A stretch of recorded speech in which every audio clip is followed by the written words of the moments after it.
নমস্কার বন্ধুরা, আমি আবারও ফিরে এসেছি আরেকটি নতুন ভিডিও নিয়ে। আজকের ভিডিওতে আমি আলোচনা করব জীবনে বারবার আঘাত পেলে কি করবেন এই বিষয় নিয়ে। শুরু করার আগে বলে রাখি বন্ধুরা, চ্যানেলে এরকম ভিডিও আরও দেওয়া রয়েছে, দেখে আসবেন। চ্যানেলটিকে অবশ্য করে সাবস্ক্রাইব করবেন। চলুন আর দেরি না করে শুরু করা যাক। জীবন সবসময় সোজা পথে চলে না। অনেক সময় দেখা যায় একটা ধাক্কা সামলে ওঠার আগেই সাথে সাথেই আরেকটা ধাক্কা চলে আসে। সম্পর্ক ভেঙে যাওয়া, ক্যারিয়ারে ব্যর্থতা, প্রিয় মানুষের দেওয়া কষ্ট কিংবা বিশ্বাসের অমর্যাদা, আঘাত যে কোনো রূপেই আসতে পারে। যখন এই আঘাতগুলো বারবার আঘাত হানতে থাকে তখন ভেঙে পড়া বা নিজেকে গুটিয়ে নেওয়া খুব স্বাভাবিক। কিন্তু দেয়ালে পিঠ ঠেকে যাওয়ার পর ঘুরে দাঁড়ানোর মধ্যেই মানুষের আসল শক্তির পরিচয় মেলে। প্রথম, আবেগ চেপে না রেখে প্রকাশ করুন। আঘাত পাওয়ার পর কষ্ট হওয়া, কান্না পাওয়া বা রাগ হওয়া কোনো অস্বাভাবিক বিষয় নয়। নিজেকে শক্ত দেখানোর জন্য জোর করে আবেগ চেপে রাখবেন না। কান্না আসলে কাঁদুন। মানসিক চাপ ও কষ্টকে বাইরে বের হতে দেওয়া মানসিক স্বাস্থ্যের জন্য অত্যন্ত জরুরি। নিজের অনুভূতিগুলোকে আগে নিজে মেনে নিন। দ্বিতীয়, আঘাতকে অভিজ্ঞতায় রূপান্তর করুন। যখন কোনো বিপর্যয় বারবার ঘটে তখন একটু থেমে চিন্তা প্রয়োজন। নিজেকে প্রশ্ন করুন, এই পরিস্থিতি আমাকে কি শেখালো, বা পরের বার সতর্ক হওয়ার জন্য আমার এখানে কি শিক্ষণীয় আছে। মানুষ চিনতে ভুল হলে সম্পর্কের সীমানা নির্ধারণ করতে শিখুন।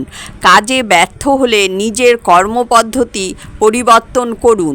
আঘাতকে স্রেফ কষ্ট হিসেবে না দেখে জীবনের কঠিন পাঠ বা অভিজ্ঞতা হিসেবে গ্রহণ করুন। তৃতীয়, আত্মোপলব্ধি ও নিজের যত্ন।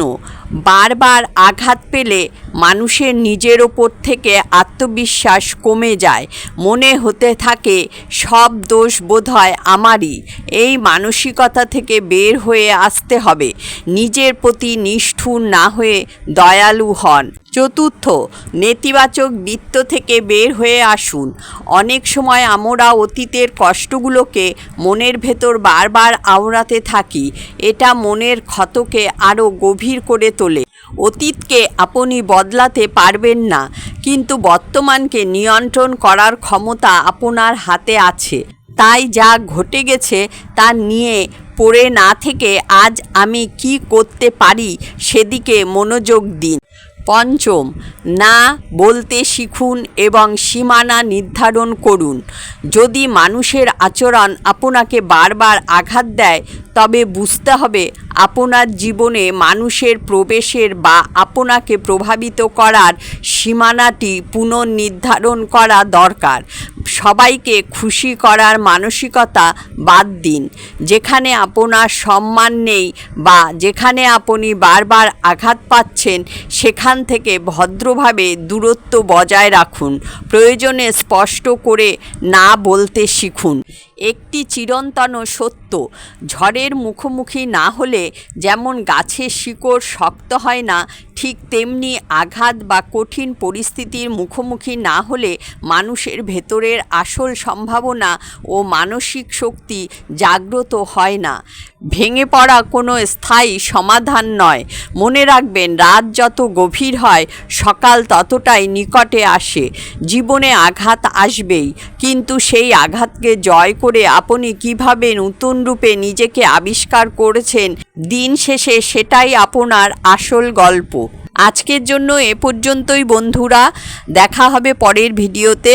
চ্যানেলটিকে অবশ্য করে সাবস্ক্রাইব করবেন। ধন্যবাদ।